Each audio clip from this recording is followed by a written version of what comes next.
उत्तर प्रदेश में गंगा बेसिन में बलिया के सागरपाली में तेल का भंडार मिला है। तेल और प्राकृतिक गैस आयोग यानी कि ओएनजीसी ने शेरे बलिया के नाम से मशहूर स्वतंत्रता सेनानी चित्तू पांडे के परिवार की 12 बीघा जमीन 3 साल के लिए अधिग्रहित की है।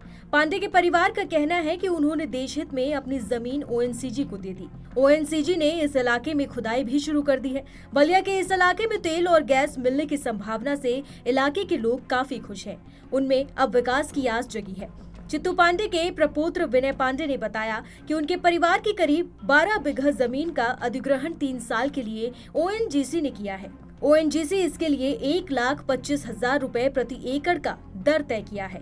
उन्होंने बताया कि उनके परिवार ने देश हित को देखते हुए जमीन ओएनजीसी को किराए पर दी है, क्योंकि अगर यहाँ तेल या प्राकृतिक गैस का भंडार मिलता है तो वो देश के हित में होगा।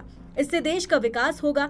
उन्होंने कहा कि ओएनजीसी जितना किराया दे रही है उससे अधिक की पैदावार उस जमीन पर होती है, लेकिन हमारे परिवार ने देश हित में जमीन को ओएनजीसी को देने का फैसला किया। ओएनजीसी की टीम हमारे यहाँ आई थी 6 महीने पहले। 6 महीने पहले उन लोगों का ये प्रस्ताव रहा कि आपके क्षेत्र में कच्चे तेल का अकूत भंडार है, जिसके लिए मुझे जमीन की तलाश है और जमीन और कहीं नहीं मिल रहा है, और मिल भी रहा है तो आपके एरिया में ही काफी मात्रा में तेल की संभावना बन रही है। तो उन लोगों का प्रस्ताव रहा कि हमको जमीन लीज पे चाहिए, और हमारे परिवार के लोगों की सहमति बन गई कि दे दिया जाए। तो उसको हम लोग 3 साल के लिए रजिस्टर्ड मैंने डीड के तौर पर मैंने एग्रीमेंट किया है। कितनी जमीन किया है और क्या रिश्ता किया? देखिए, ऑन पेपर 8 पॉइंट कुछ एकड़ की रूप में है, ऐसे 12 बीघा के लमसम में है।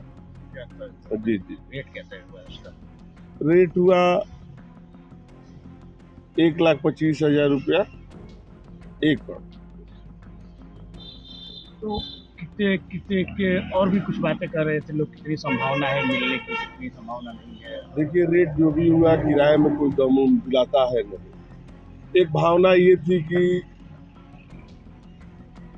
यदि हमारी जमीन है, भूमि है, उसमें प्राकृतिक गैस मिल जाता है या कच्चे तेल मिल जाता है, तो इससे हमारा ही नहीं पूरे देश का विकास होगा। ये सोच को देखते हुए हम लोगों ने ये सोचा कि ये देश के काम आ जाए, इस नाते हम लोग इसको लीज पे कर दिए। नहीं तो किराए में कोई दम दिलाता है नहीं। उससे ज़्यादा के यहाँ पे माने खेती की जाती है, तो उससे ज़्यादा के उत्पादन भी हो जाता है। ये बहुत उपजाऊ और बहुत ही कीमती जमीनें। कितनी फसल पैदा कर लेते हैं हम लोग साल भर में? 2 से 3। वैसे जो श्रम करने वाला हो तो काफ़ी पैसा कमा सकता है, जिसे कमर्शियल खेती भी कर सकता है उसमें। लेकिन हम लोग के पास ज़्यादा ज़मीनें माने कुछ ज़्यादा ही है, हम लोग खेती कर नहीं पाते हैं, तो वही 2 फसलें चलाते हैं। बलिया में गंगा बेसिन क्षेत्र के सागरपाली में कच्चे तेल और प्राकृतिक गैस का भंडार मिलने की संभावना है। इसके बाद ओएनजीसी ने वहां खुदाई शुरू कर दी है। ओएनजीसी ने सागरपाली क्षेत्र के बैना ग्राम सभा में स्वतंत्रता संग्राम सेनानी चित्तू पांडे के परिजनों की 12 बीघा जमीन का अधिग्रहण किया है। ओएनजीसी ने पहले साल के लिए जमीन के किराए का भुगतान भी कर दिया है। इस भूभाग पर ओएनजीसी 3,000 मीटर गहरी खुदाई करेगा। पांडे ने बताया कि करीब 6 महीने पहले ओएनजीसी ने उसके परिवार से संपर्क किया था। ओएनजीसी ने उन्हें बताया था कि इस क्षेत्र में कच्चे तेल और प्राकृतिक गैस का भंडार मिलने की संभावना है, जिसकी खुदाई के लिए जमीन चाहिए। ओएनजीसी ने उस जमीन का 3 साल के लिए अधिग्रहण किया है। कच्चा तेल और प्राकृतिक गैस मिलने की संभावना के बाद ग्रामीण भी काफी खुश नजर आ रहे हैं। जिस जगह पर खुदाई हो रही है, वहां के ग्राम प्रधान महेश यादव का कहना है कि इस क्षेत्र का करीब 8 किलोमीटर का एरिया गंगा नदी का क्षेत्र है। इस क्षेत्र में तेल मिलने की संभावना के बाद लोग इस बात के लिए काफी खुश हैं कि अगर तेल निकल गया तो क्षेत्र के विकास के साथ साथ बलिया का भी विकास होगा।